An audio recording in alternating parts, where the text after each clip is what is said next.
Ei, você, leitor, leitora do Portal da Holanda, eis-me aqui outra vez.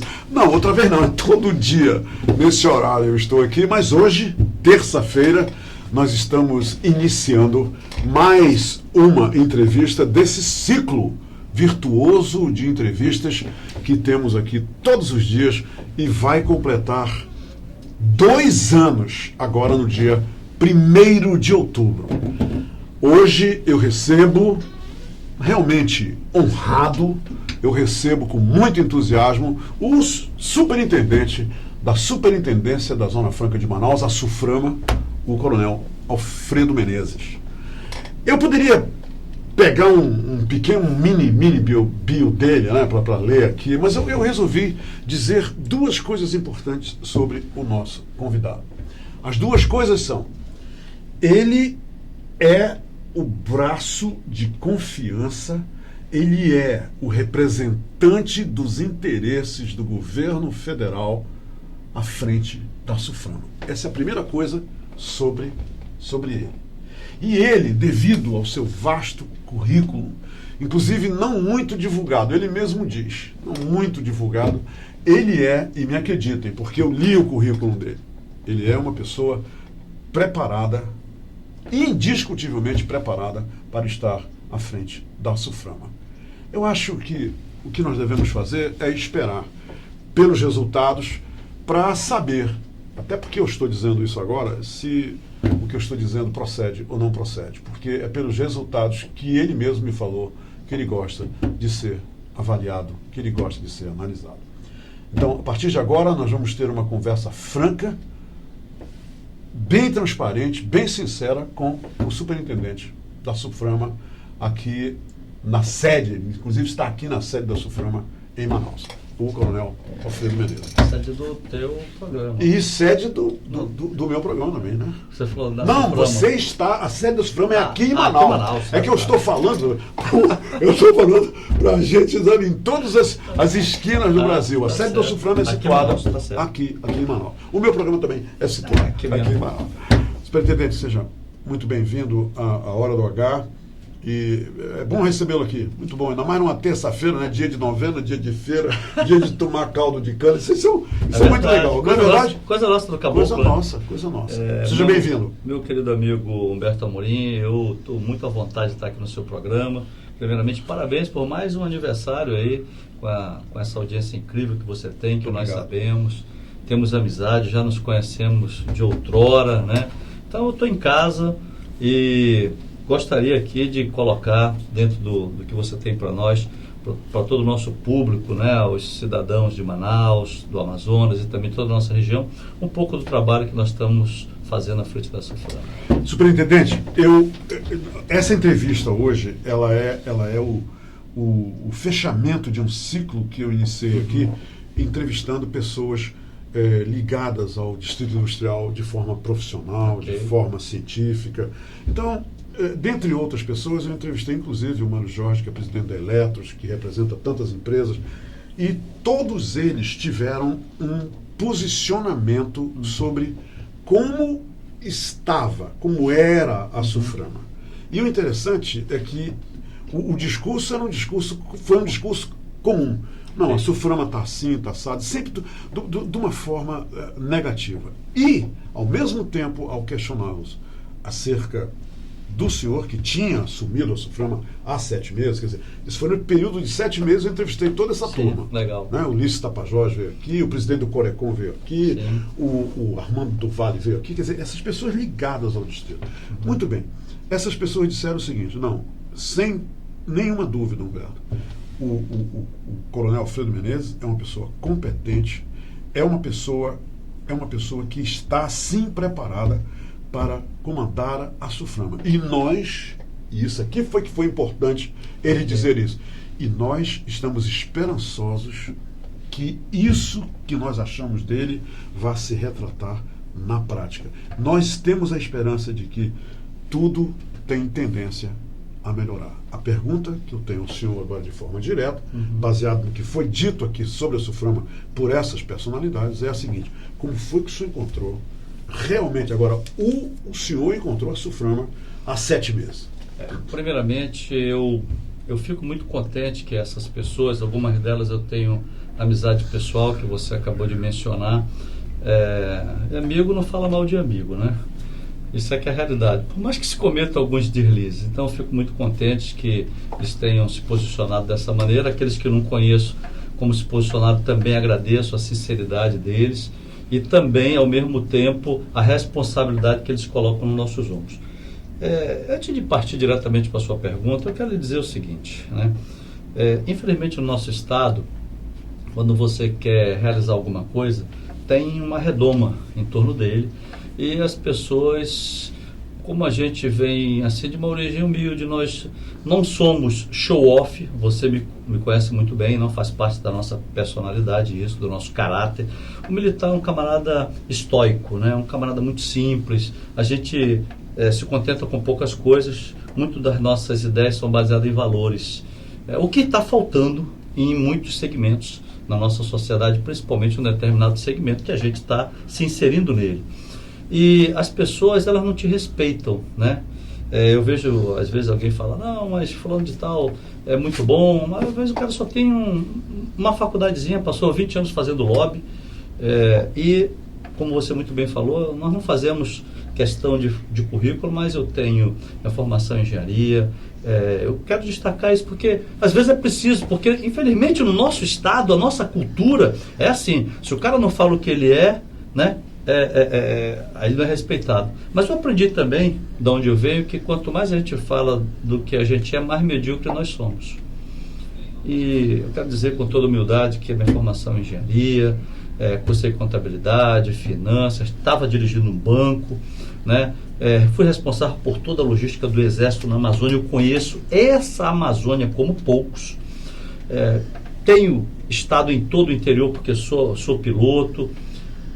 Fiz muitos planejamentos nessa área, tenho um mestrado, um doutorado, escrevi tanto num quanto no outro sobre a minha terra.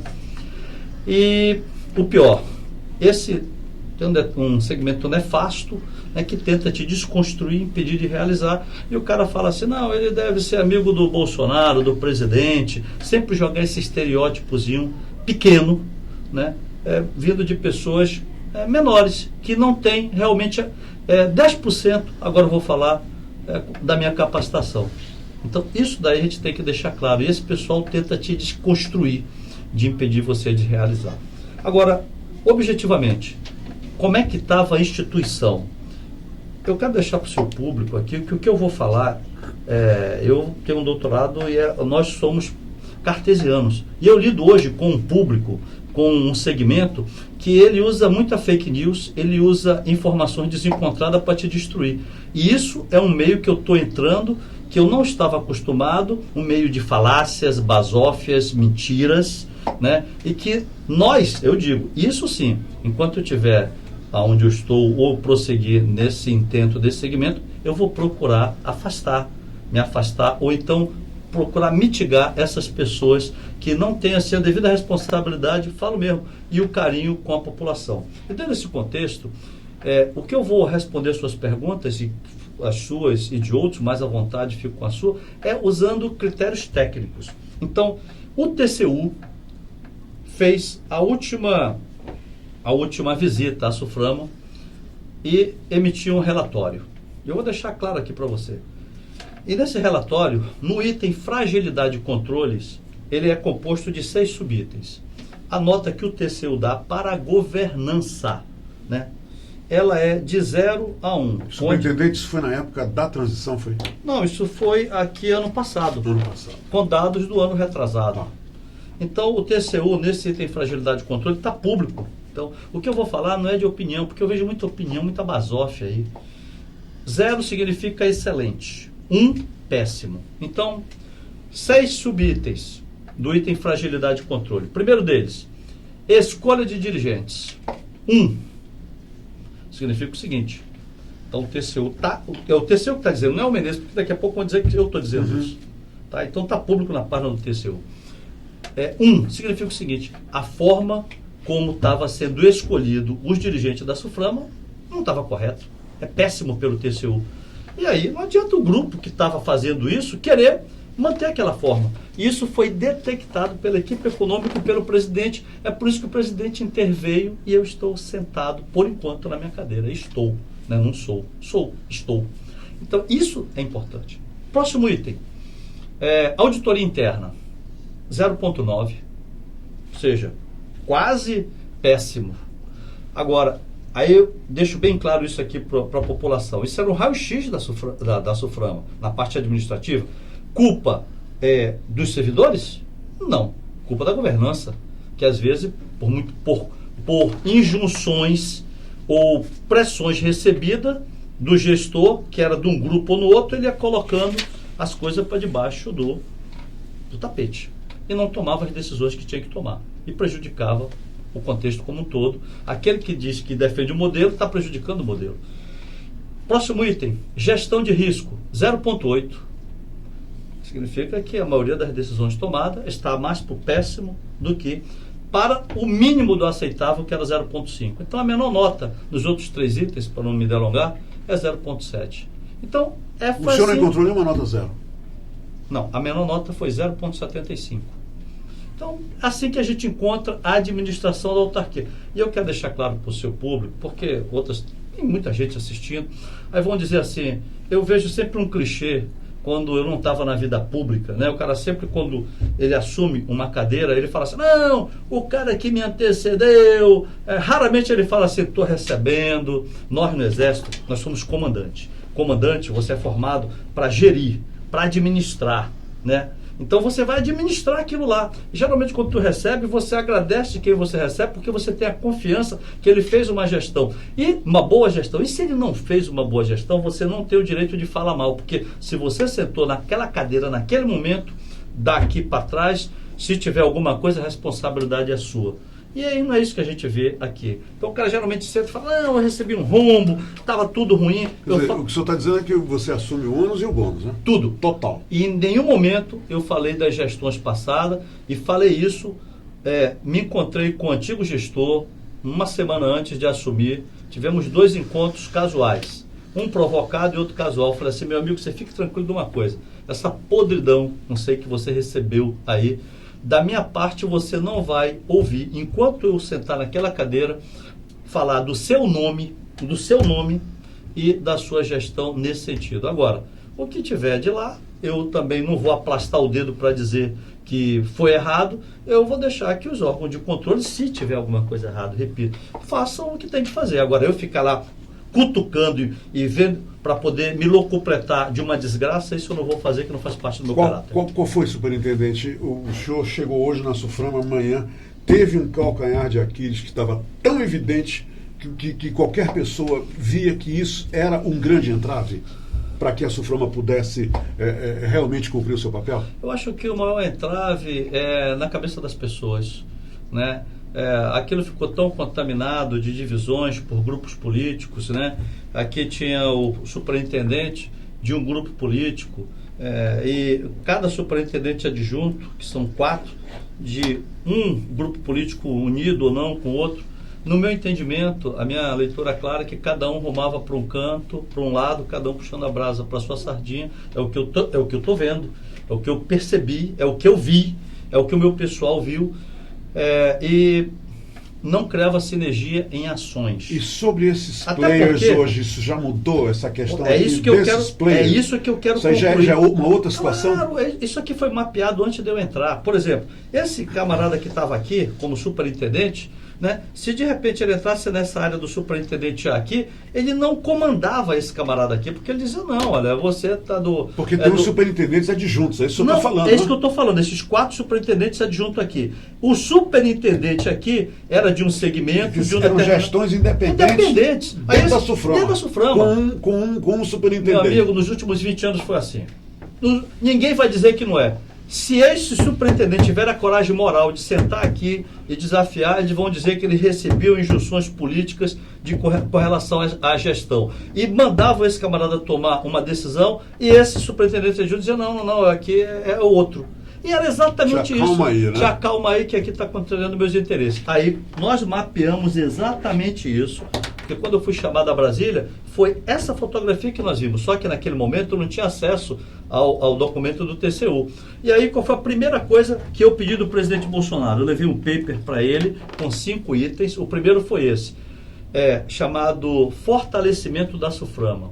Né? Quando ele me convidou, eu falei, pô, por que as coisas não andam? Você vê que vamos ser bem franco, há 7 meses atrás, pode fazer aí, alguém falava de SUFRAMA no estado do Amazonas? Não, então, pois veja que era o grupo político que estava dominando aqui, que tinha colocado o superintendente. Exatamente isso daí. Então a gente tem que mudar. Se a gente não mudar, não oxigenar, a coisa não funciona. Então, eu desafio as pessoas, a mídia que está aí, e falo assim, olha, se eles não deram certo, com certeza nós somos uma opção. Inclusive superintendente, isso é uma base da democracia, a renovação. A oxigenação. A oxigenação. E aí, a primeira coisa que eu pedi para o presidente foi isso aqui, chamado autonomia administrativa. O que eu, traduzindo, o que eu pedi para o presidente? Falei, presidente, eu quero que o senhor me dê a liberdade... É a famosa carta branca? Não, de nomear os meus superintendentes adjuntos. Porque se você, rapaz, não consegue nomear esses caras... O senhor conseguiu fazer isso, presidente?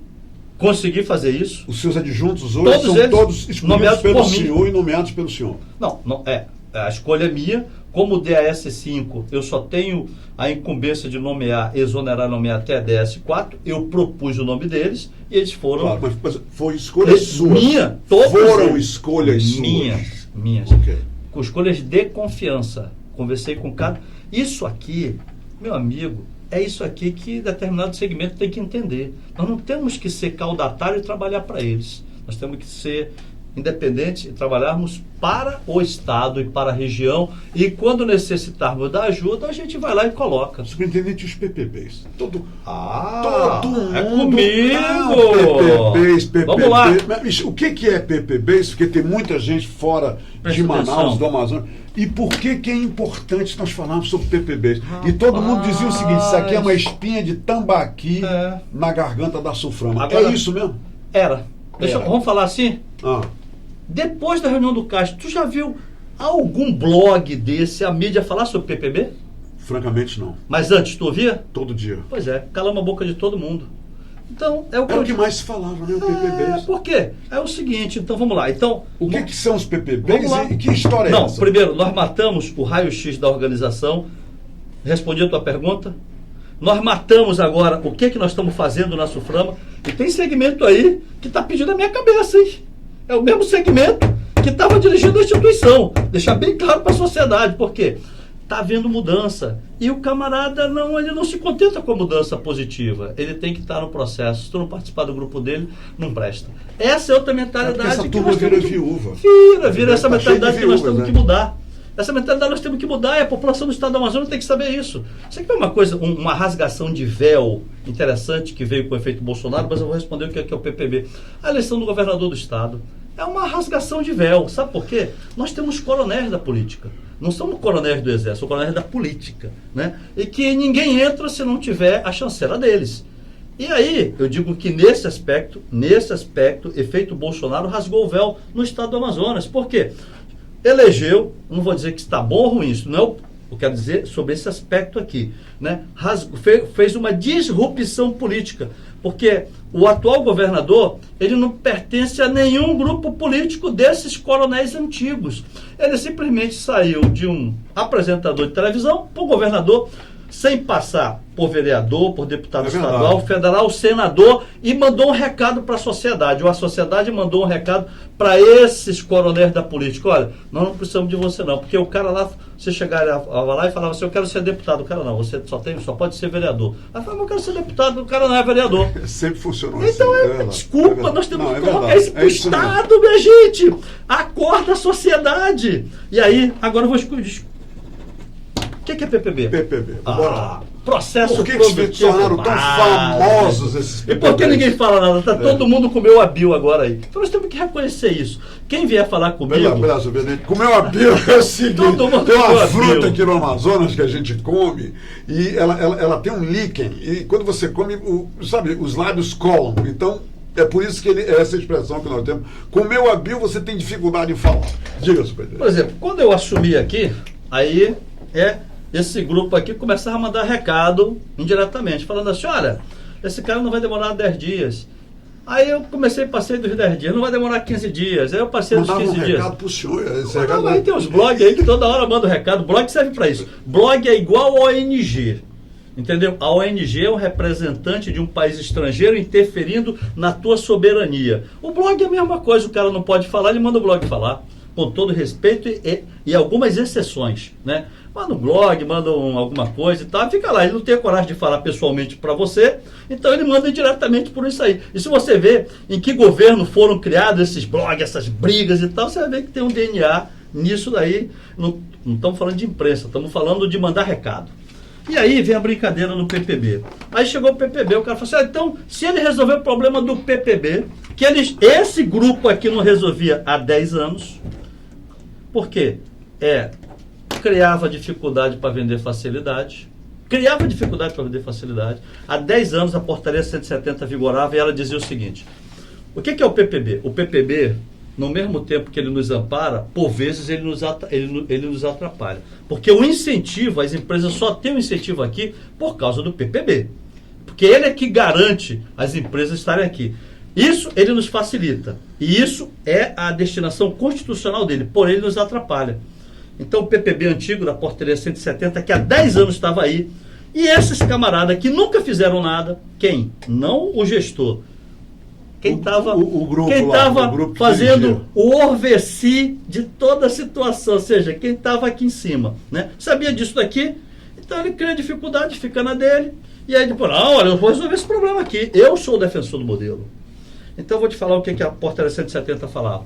Olha, em 120 dias, quando uma empresa entra com um projeto de um produto, eu vou fazer um novo celular, vou modificar. Vamos falar assim, de uma maneira bem simples para o povo. Eu vou tirar a capa do celular de preto e colocar para azul. Então, ele é um novo PPB, um novo produto. Sim. Então, ele tem que dizer como vai ser, especificar tudo. Ele dizia assim, até 120 dias tem que estar pronto. Mas quando esse PPB contrariava os nossos interesses aqui lá em Brasília, por segmentos de fora do nosso modelo, os caras engavetavam. Quer dizer que o PPB, a decisão do PPB estava em Brasília e não aqui? Não, mas ela continua, ela não, em Brasília que a gente fala, é porque está no Ministério. Então está em Brasília. Está em Brasília. Né? Então não tem como, porque Brasília você consegue ver tudo que acontece no país. Tá bem. E aí, ele dizia, olha, em 120 dias. Então tem que fazer o PPB desse projeto, desse produto novo, ou desse produto que você está lançando no mercado.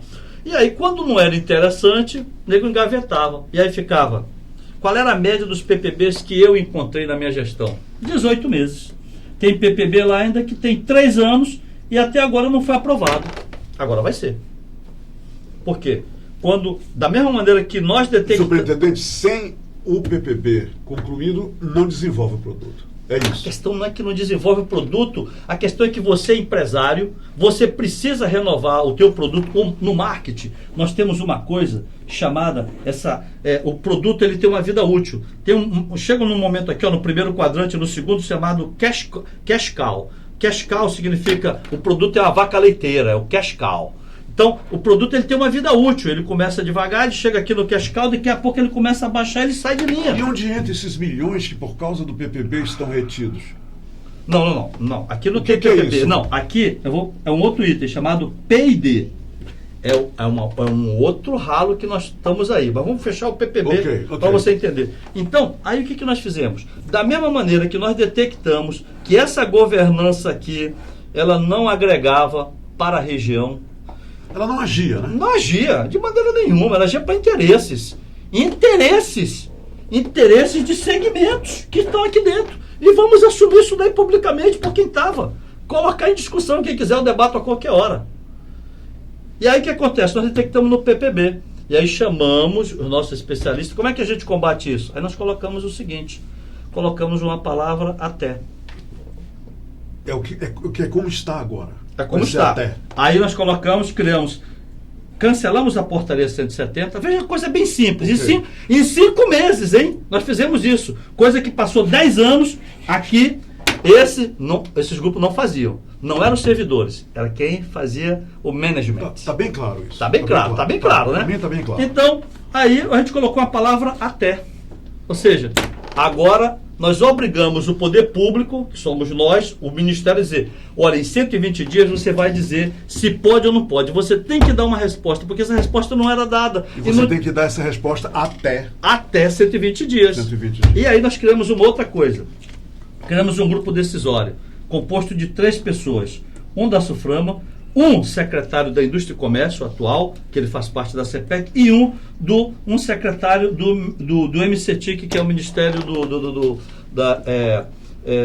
o Ministério de Tecnologia, que é o ministro Marcos Pontes. E aí, quando tiver algum problema nesse processo dos 120 dias do PPB, esse grupo aqui chamado Grupo GT-PPB, Grupo Decisório, então ele fala assim, olha, esse grupo vai decidir o seguinte, essa capa é preta ou azul, você colocou para preta, né? Ele vai decidir se alguma coisa acontecer errado durante o processo de análise até o 120, ele vai dizer assim, go, no go, fire, no fire. Ok. Arquiva ou prossegue? Ou prossegue. E aí, pelo jeito que está conformado aqui hoje, nós temos grande vantagem, porque nós temos um ministério com um voto, e nós temos 2 votos do nosso próprio ministério. Então isso aqui, PPB, é uma questão resolvida hoje. Está todo mundo que falava aí, comeu a Bill. Está todo mundo caladinho. Então esse foi o segundo ponto que nós resolvemos. Ok. Vamos lá para o PDI, né? PID. Ah, aqui está o grande dinheiro da SUFRAMA. Bem, as empresas, nós temos uma lei de informática no Brasil. Ela serve para todo o Brasil, mas elas são 2 leis. Uma específica para a nossa área e a outra para o restante do Brasil, né? Inclusive, essa lei de informática teve uma penalização que nós recebemos da OMC, o Brasil, o Estado brasileiro. E ele penalizou quem? Quem estava fora da nossa área, porque quem estava dentro, a nossa fiscalização por parte dos nossos servidores e o sistema era mais favorável. Mas veja bem, eu vou te dar um número aqui cabalístico. 500 milhões de reais por ano de verba para pesquisa e desenvolvimento no nosso estado. E isso estava retido? Retido não, isso todo ano está à disposição da nossa população, do nosso estado. Sim, mas não era utilizado. Bem, era utilizado, porque ele tem que ser utilizado. Eu não diria que ele não era utilizado com efetividade. Okay. Aí eu te pergunto, você que é jornalista, tá? Você que é cidadão, vamos supor, pouca gente sabe, o estado tem 500 milhões por ano, isso aqui por baixo, tá? Nos últimos 5 anos, nós tivemos 2,5 bi. O que você viu aí de projeto que a SUFRAMA desenvolveu nessa área para a nossa região? Então, alguma coisa que você deva de tecnologia. Não sei, você que está na mídia, nos últimos anos. Isso é um silêncio cruel, né? Rapaz, aí esses caras aqui querem a nossa cabeça. Não pode, rapaz. Nós estamos trabalhando. Quer dizer, com toda essa grana aí, não foi desenvolvido nenhum projeto. Rapaz, eu diria assim, de tecnologia. Incipiente, vergonhoso, sem direção, sem liderança para dizer o seguinte, ó, nós queremos que as empresas invistam. Aí o que eu fiz quando eu cheguei? Eu cheguei e coloquei o seguinte, olha, deixa eu falar para vocês. Chamei todas as empresas que estão dentro desse processo, coloquei todas elas lá no auditório da SUFRAMA e falei o seguinte, olha, deixa eu falar aqui com todo respeito a vocês. Agora, o passado não me interessa, porque o meu presidente, ele foi muito claro nas diretrizes dele, e eu reuni todas as funções de confiança na SUFRAMA e falei o seguinte, olha, nós estamos chegando, o que aconteceu no passado não interessa, é daqui para o futuro. Então, com relação à pesquisa e desenvolvimento, é o seguinte, olha, o meu estado precisa desenvolver empreendedorismo, precisa desenvolver a área de educação, precisamos focar na parte de tecnologia, precisamos isso. Eu gostaria, porque isso, a SUFRAMA tem que dar uma diretriz. E nós tínhamos mapeado, a SUFRAMA nunca deu diretriz de nada, isso aqui cada um fazia da maneira que queria. A nossa diretriz é isso aqui, a educação, porque somente a educação liberta. Meu pai me ensinou uma coisa quando eu saí de casa, e o Exército Brasileiro ratificou. Tudo que nós conquistamos na vida tem que ser por mérito. Quem muito pede, pouco merece. Então, nós temos que passar isso para a nossa população, nós temos que passar isso para a educação e parar com esse negócio de ficar com o pires na mão, pedindo benefício de determinada classe, achando que eles vão ser a solução. A solução está na educação. Se der educação para o povo se liberta. E aí eu concordo com o presidente quando ele fala de João 32. Conhecereis a verdade vos libertará. Nós temos que dar educação para o povo, porque educação vai libertar. Eu nasci na Cachoeirinha, fui criado no Alvorada com muito orgulho, conheci o mundo todo por causa da minha instituição e nunca pedi nada a ninguém. Tudo foi conquistado no mérito, no trabalho duro, como estão fazendo esses meninos aí da PM, desse colégio que foram representar o Amazonas lá fora e representaram no Japão, ganharam. O presidente veio aqui e reconheceu. Então nós temos que trabalhar duro. Infelizmente, nos últimos 30 anos nesse país, o que era certo de valores passou a ser errado. E o que era errado passou a ser certo em valores familiares, em valores educacionais. E nós temos que resgatar isso, nós temos que primeiro assumir. Entendeu? Você vê pessoas com patrimônio dentro de um segmento, o cara fala assim, nunca trabalhou. Ele nunca trabalhou, ele nunca criou absolutamente nada, ele não tem empresa, e o cara mora num local que tu fala assim, não, uma coisa não bate com a outra. Nós temos que ser republicanos. Para você chegar num determinado patrimônio, com tudo e tal, você tem que mostrar um trabalho, você tem que ter uma empresa, você tem que ter um negócio. Você não pode ir para determinado segmento da sociedade e querer enriquecer por vantagens. E nós temos que acabar isso no nosso país. Como é que vai estar a Suframa em dezembro, na sua visão? Como é que o senhor vai querer que ela esteja em dezembro? Olha, nós estamos iniciando outubro, daqui a pouco. Então, por exemplo, eu li uma notícia aqui que o Polo Industrial de Manaus fecha o semestre com o maior crescimento dos últimos 5 anos. A Suframa tem alguma coisa a ver com isso? Tudo. Tudo. A Suframa tem tudo a ver. Porque eu desafio a colocar todos os investidores do Polo Industrial de Manaus agora numa sala e que eles possam votar e que eles possam escolher o superintendente da Suframa. Pode ter certeza, de determinado segmento da sociedade eles não vão escolher, eles vão escolher o gestor. E isso sim é democracia. Sabe por quê? Estavam cansados da inércia, das basófias, estavam cansados de ver esse avião ou esse navio estar sem direção, de procurarem a instituição para levar propostas. Todo dia está aqui meu pessoal, eu recebo gente querendo falar comigo e empresário querendo falar comigo, e eu tenho recebido um apoio incondicional do Dr. Antônio Silva, tá? Aqui eu agradeço o apoio. Antônio Silva, presidente da FEAM, do Wilson Périco na CEAM, das entidades de classe, do CDL, do Ralph, com o Azul, da FEComércio. Apoio incondicional, sabe por quê? O empresário cansou de clamar e não ter respostas. Chega um momento que eu estou com o meu chefe de gabinete lá e fala assim, coronel, nós temos um tempo, olha, eu chego na Suframa às 6h30 todos os dias, às 7 horas, quando eu não tenho uma agenda externa que me leva da minha casa para essa agenda. E aí eu nunca consigo sair antes das 20 horas. E sábado, eu vou lhe falar uma coisa aqui, sábado, quando eu estou em Manaus, eu vou trabalhar até o meio-dia, porque eu sempre fiz isso, que nesse período aí, de 4 horas que eu trabalho, de 8 até 1h da tarde, eu consigo fazer um check-up, um follow-up das coisas que eu deixei na administração. Eu estava sábado, uns 3 sábados atrás, chegou um cara da segurança na porta lá da minha sala. Quando eu saí 12h30, está aqui o meu motorista, o cara fez continência e falou assim, o senhor é comandante. Eu estou há 10 anos trabalhando nessa empresa aqui, eu nunca vi um superintendente vir trabalhar sábado na Suframa. Então, a gente trabalha porque a gente tem senso de cumprimento, de missão e senso de realização e carinho por esse Estado. É por isso, ninguém precisa mandar eu trabalhar. E não é eu não, é qualquer um que vem do mesmo DNA que eu, vai fazer a mesma coisa.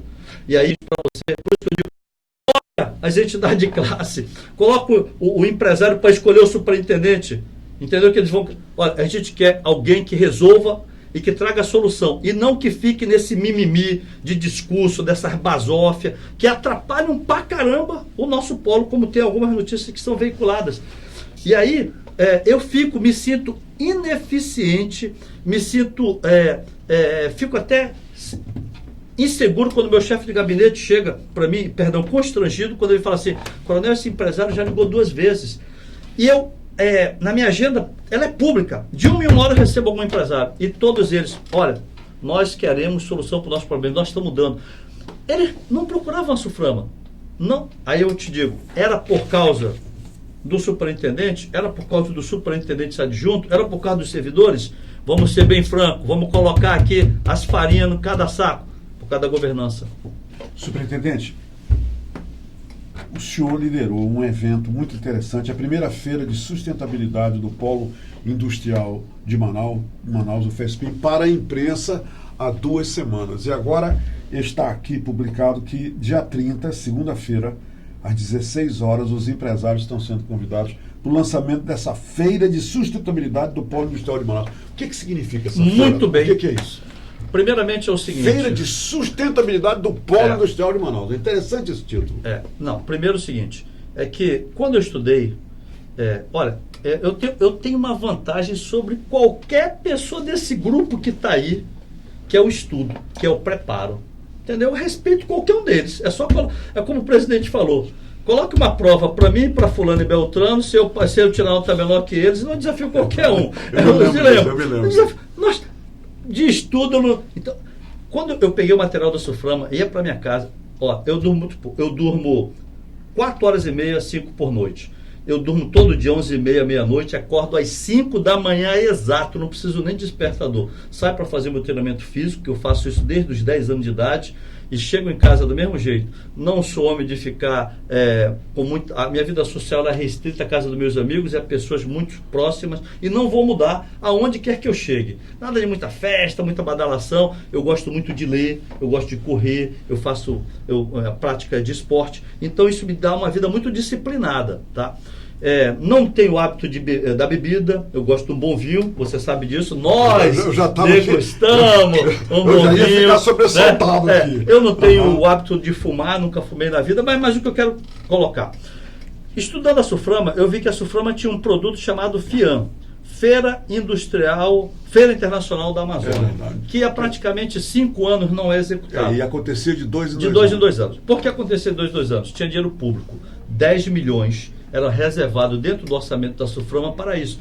E, em função de ser dinheiro público, tinha que ser feita uma licitação, entrava na LOA desse ano, para daqui a 2 anos sair. Aí eu vi que tinha isso. E eu percebi também um outro ponto, que eu tenho que terminar o meu ano atraindo a atenção do Amazonas, atraindo a atenção do Brasil para a Amazônia.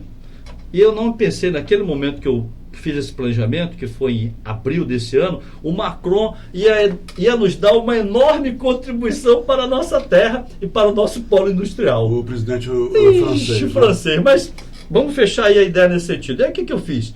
Eu fiz o seguinte, olha, primeiro, deixa eu deixar bem claro para o seu público, eu sou totalmente desfavorável ao uso de dinheiro público, à dependência do dinheiro público para investimento. O mínimo possível. Sabe por quê? Se você não colocar o privado tem austeridade. O público, o nego esbanja. Então isso faz parte também dos princípios da administração pública. Você tem que gerir o órgão público da mesma maneira que você gera a tua empresa. Eu aprendi outro conceito com meu pai. Dinheiro não aceita desaforo. O que se faz com dinheiro público, esse uso nababesco dele, nós temos que acabar. Então dentro desse contexto. Aí o que eu fiz? Eu tirei esse nome e criei uma coisa chamada FESPIM. Eu falo assim, bem... Eu tenho que aliar sustentabilidade com tecnologia. Por que tecnologia? Gente, tecnologia, tudo que falo aí é enganação. Tecnologia não é o ministro Paulo Guedes, não é o presidente da República. O grande desafio do Polo Industrial de Manaus, sabe quem é? Não são os incentivos, chama-se tecnologia. A tecnologia reduz um processo produtivo numa linha que tem 15 funcionários para 3. E depois... Alguns segmentos aqui, maldosos, vão querer debitar essa conta no presidente e no ministro. Não é verdade. Tecnologia é o grande desafio. Estou falando isso para a população. Então, eu queria combinar sustentabilidade com tecnologia. E aí, o que acontece? Aí eu vi, caramba, qual é o custo dessa feira aqui? O custo dela, meu amigo, é 5 milhões, 4 milhões e alguma coisa. Então, eu chamei um grupo. E está lá no orçamento 10. Não, mas é o orçamento. Isso aí já é uma outra coisa. Não, é porque é público. Eu estou falando público. Aí, né, o cara ele superfatura que ele não paga direto, demora mais a receber e tal. Isso eu não quero entrar nesse mérito. Aí eu chamei um grupo e falei o seguinte, vem cá, um grupo de eventos, pessoas sérias, falei, quanto dá para fazer esse evento aqui com o objetivo de ratificar que o nosso polo é importante para a nossa região, esse modelo Zona Franca, AMOC, Amazônia Ocidental é importante, Suframa é importante para o desenvolvimento regional. Porque eu queria trazer o presidente de volta aqui novamente. Esse era o meu objetivo. E atrair a atenção do Brasil, para quê? No momento em que nós estaríamos starteando as conversações sobre reforma tributária.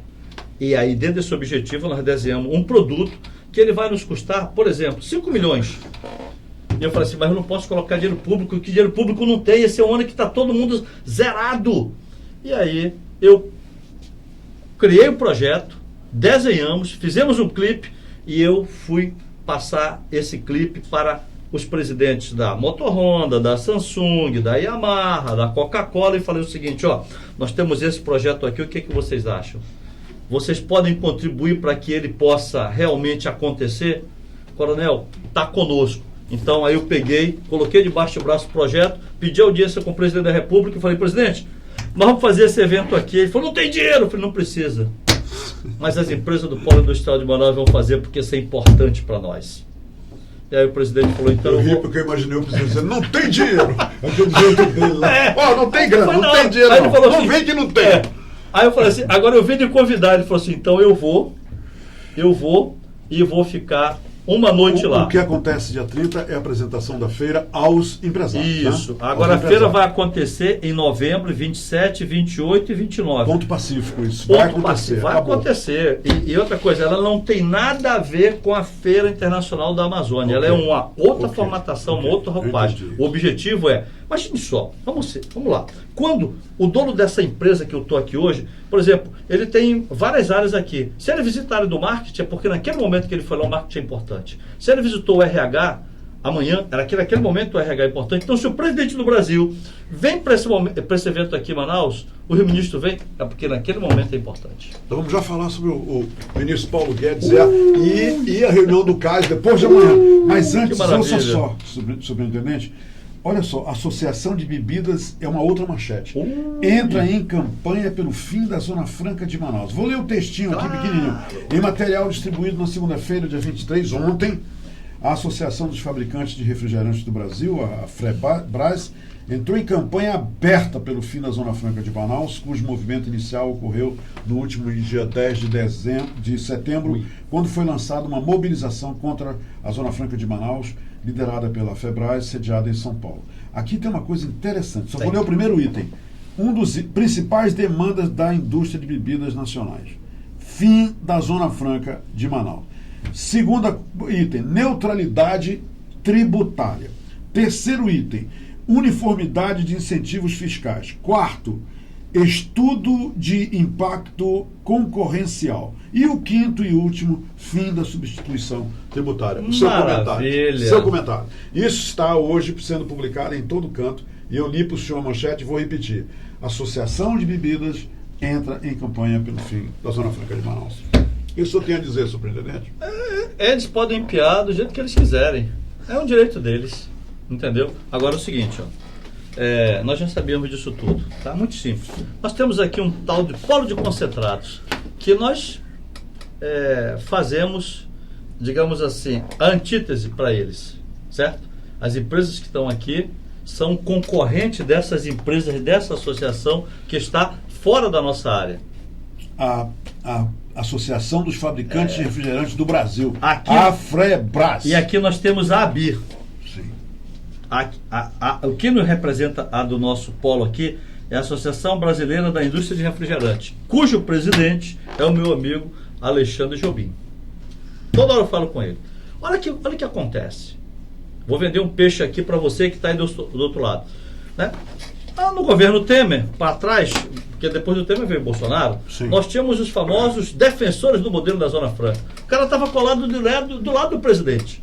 E como é que era essa situação? Imagine só. Aí, o Ministério da Economia, o imposto que tinha sobre isso aqui, a isenção, era outrora, muito tempo atrás, 40%.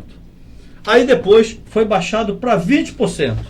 E no governo Temer, nos últimos 6 meses, foi baixado de 20% para 12%, a proposta, de 12 para 8, e a partir de 1º de dezembro de 2020, né? 1º de janeiro, perdão, de 2020, ia baixar para 4%. Isso aqui nas barbas de toda a nossa bancada, de todo o nosso governo que estava aqui, tudo, né? E todo mundo do lado do presidente Temer, coladinho ali, ó, defensor da Zona Franca e tarararará. Aí depois que o nego empurra, aí não, agora vamos defender. Ué, agora já foi feito. Tu não tem que defender nada. Tu tinha que defender antes de acontecer. Aí não, aí começa o mimimi. Não, porque veja bem, porque não sei o que, não sei o que mais lá. Aí nós fomos lá com o presidente Bolsonaro e falamos, presidente, nós temos que interromper esse processo, porque a partir agora de julho ia cair de 12 para 8. Aí nós fomos conversar com o presidente, levamos o presidente da ABIR, o Jobim. Sabemos, claro, se eu estou nesse game e não sei, então eu tinha que pedir demissão ontem. Porque tudo aqui tem um contraponto. Eu não vou fazer propaganda dos concorrentes, como você muito bem falou. Aqui, enquanto o Jorge Júnior, que é o presidente da Eletros, nos defende não, né? Ele precisa de mim para defender os interesses da associação deles, que está aqui dentro. Tem a associação de fora, lá no Sudeste, que é contra a gente aqui também, que eu não vou falar o nome aqui porque não me interessa. É da parte de eletroeletrônico. Então, aqui, nós temos isso. As pessoas que são daqui, as associações, e as que são fora daqui. Então, o pleito deles é um pleito legal, deixa eles quererem o que quiserem. Agora, uma coisa é certa. Deixa eu terminar essa ideia. Então, nós conseguimos segurar em 10%. Olha aqui, em 10%. E aí, nós convencionamos com o presidente da ABIR que até dezembro, ele iria se reunir com esse presidente daí, que enquanto nós temos uma bancada daqui, eles têm uma bancada de lá. E a briga vai ser toda onde? No Congresso Nacional. Então, quem tem que estar... Onde deve ser, né? É onde tem que ser. É lá que o game acontece. Claro. Então, eu não tenho dúvida que o nosso coordenador da bancada, ele já deve estar com conhecimento disso daí e está trabalhando na estratégia dele, né? E aí vem a brincadeira nesse game aqui. Nós ficamos esse presidente aqui iria falar com outro presidente de lá, iríamos trazer discussões técnicas, deixa bem claro, para o Ministério da Economia, para que depois dessas discussões técnicas, não é 8, é 10, não é 10, é 12, não é 4, é 3, entrasse o quê? As discussões políticas. Quer dizer, Inês não está morta não, né? Não, ele pede o que ele quiser. Agora é o seguinte, mas eu tenho que fechar a ideia com relação a isso aqui.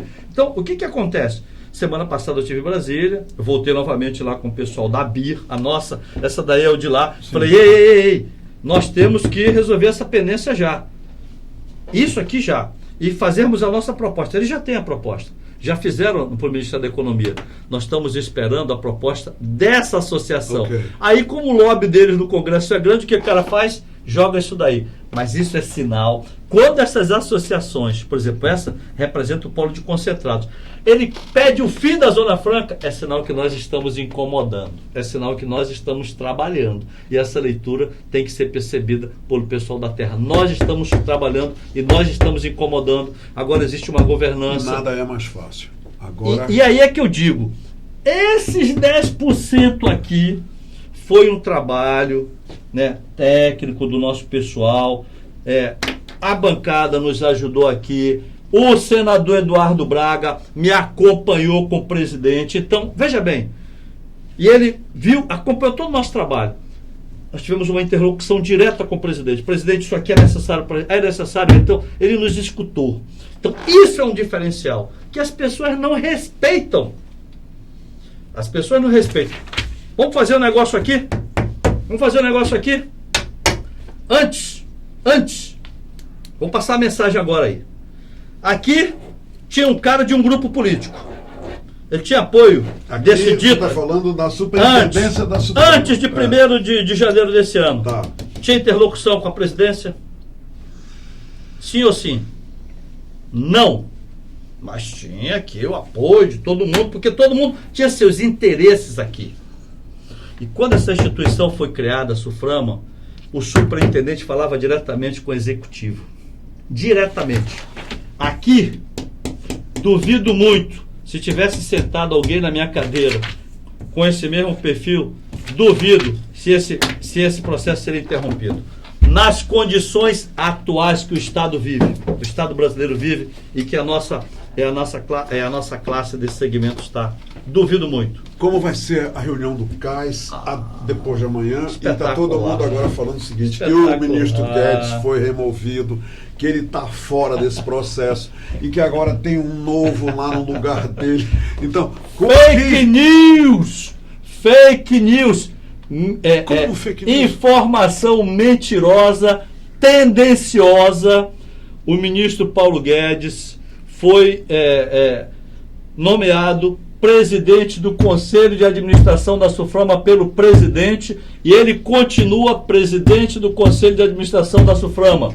Sexta-feira saiu um decreto do presidente dizendo o seguinte: o que o substituto eventual do ministro, é o que está na portaria, me dê meu celular aí, por favor, o substituto eventual do ministro, porque todo conselheiro do CAIS tem o seu substituto, ok?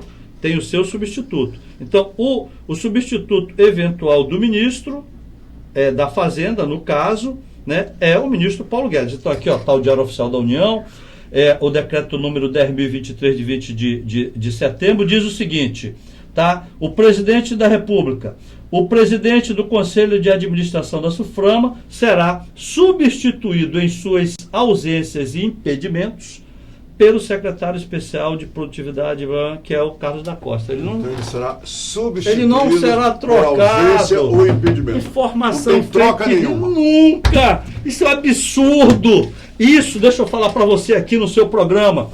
Essa, como a parte também foi veiculada de orçamento da SUFRAMA, são informações que causam instabilidade por uma fonte. Sempre quando alguns jornalistas estão comentando, eu falei, nas Forças Armadas é assim, quem é a fonte? Qual é a idoneidade da fonte?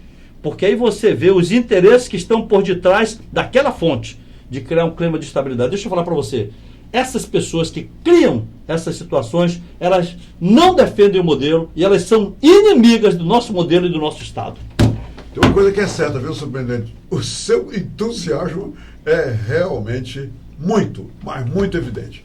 Muito obrigado. Sempre fomos assim. Muito obrigado pela entrevista. Obrigado por a sua eloquência. Eu ficaria aqui até o final da tarde.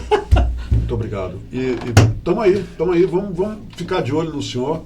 E até dezembro, bora ver se dá para a gente voltar aqui e conversar um pouco mais com a gente. Onde você quiser, toda semana. Outro balanço. Eu quero dizer para você, se você me permitir. Carlos, eu vou pegar ele pela palavra, hein? Toda semana ele está falando aí. Eu quero dizer... antes de mais nada, obrigado. E parabéns pela excelente equipe de assessoria de comunicação que o senhor tem, porque a Carla, ela não mediu nem empenho, nem desempenho para que a gente pudesse desenhar essa entrevista e você está aqui hoje à tarde para conversar com a gente. Obrigado, Carla, de todo o coração. A você e a toda a sua equipe. Muito obrigado. Agradeço as palavras gentis, Humberto. Quero dizer uma coisa. As pessoas precisam mudar. Tem que largar a síndrome de Gabriela. Eu nasci assim, eu cresci assim e eu vou morrer assim. Essa síndrome, nós não somos árvores. E as pessoas têm que mudar o mindset delas, entendeu? Porque a sociedade está exigindo isso. Eu diria o seguinte, tem que largar o tamanco da soberba, do ego, da prepotência e da arrogância e calçar as havaianas da humildade. Se não acontecer isso no nosso Estado, vai continuar se repetindo essa mesma situação, porque eu tenho uma coisa conosco, nós precisamos do governo federal, nós amazônidas, nós precisamos do ministro Paulo Guedes, nós amazônidas, e não é entrando em confronto direto com o ministro que nós vamos conseguir alguma coisa, é chamando ele, criando um ambiente favorável, até porque não importa se ele de repente tem uma ideia contrária ou não à nossa, mas o que está acontecendo hoje? Alguma coisa se modificou do status quo antigo com relação a incentivo, a não ser a governança da SUFRAMA? Não mudou nada. E também não vai mudar. O que vai mudar é na governança. Agora, nós temos que aproveitar esse momento e sermos humildes o suficiente e não arrogantes e chamarmos para conversar para a nossa mesa e não criarmos um embate, colocarmos o ministro como o inimigo da Zona Franca de Manaus. Como é que nós vamos negociar? Como é que nós vamos negociar? Aí eu digo, né? Onde é que está a democracia nesse sentido? Vão impor? É para impor? Ou é para conversar e construir? Então, me diga aonde que a gente constrói dividindo. A gente constrói somando. Obrigado, superintendente. Obrigado pela entrevista. Selva. Selva. Outra coisa. Depois de amanhã é o CAIS e no dia 30, segunda-feira, é a reunião lá com os empresários. O CAIS agora, mais 130 milhões entrando na economia de investimento que vai trazer para a economia do estado do Amazonas. Isso aí está para ser aprovado. 2,4 bilhões de dólares nos próximos 3 anos. Muito bem. É isso aí. Gente, muito obrigado pela companhia. Acabei de entrevistar aqui o superintendente da Zona Franca de Manaus, a SUFRAMA, Coronel Alfredo Menezes. Muito obrigado pela companhia e até amanhã. 2 horas da tarde eu vou estar aqui com uma outra personalidade que vai abordar um outro assunto, talvez com menos eloquência do que o Coronel, mas com eloquência, com certeza. Obrigado, pessoal, pela companhia. Obrigado mesmo. Obrigado, Coronel. Obrigado. Selva. Quero te amar e te amar e te amar muitos anos. Cuida bem de mim. Então misture tudo dentro de nós.